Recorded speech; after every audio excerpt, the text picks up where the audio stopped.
안녕하십니까. 뉴욕일보 뉴스포커스입니다.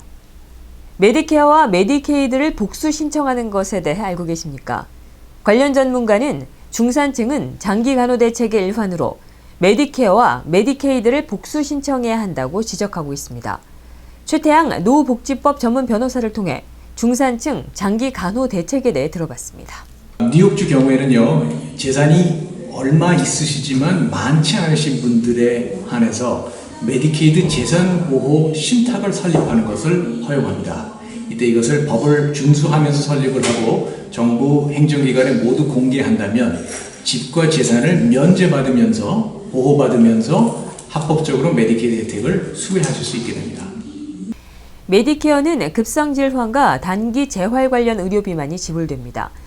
따라서 뇌졸중이나 치매 등 장기 간호가 필요할 경우를 대비해 메디케이드 수혜 신청이 필요하다는 조언입니다.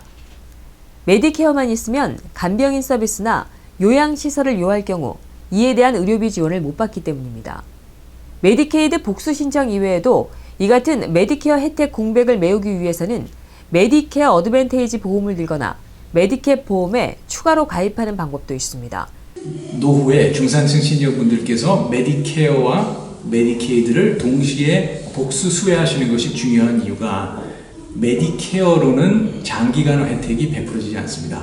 그래서 중산층 분들 경우라면 메디케이드 혜택이 부차적으로 있으셔야 성인 데이케어라든지 홈케어 간병인이라든지 요양원 혜택과 같은 장기간호 혜택을 추가적으로 받으실 수 있게 됩니다.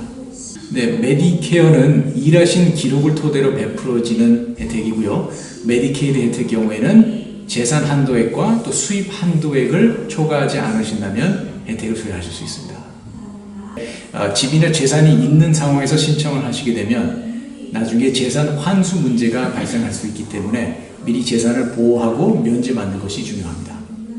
최태양 변호사는 또 많은 한인들이 메디케이드 혜택에 한계가 있다고 알고 있는데 이는 전혀 근거 없는 풍문이라고 일축했습니다.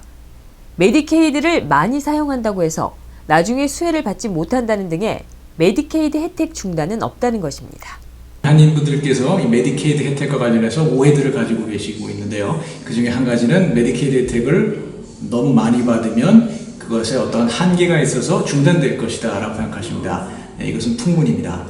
그리고 또 하나는 이제 메디케이드 혜택을 받기 위해서 모든 집과 재산을 자녀들에게 증여할 경우에 혜택을 받는데 유리할 것이라고 생각하시는데 이렇게 하는 것도 큰 낭패를 초래할 수 있는 심각한 그러한 실수입니다.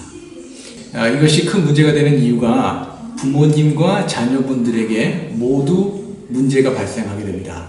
이제 재산을 미리 받게 되는 자녀의 경우에는 큰 세금 폭탄을 나중에 그러한 집이나 부동산을 처분하게 될 때 치러야 하기 때문입니다.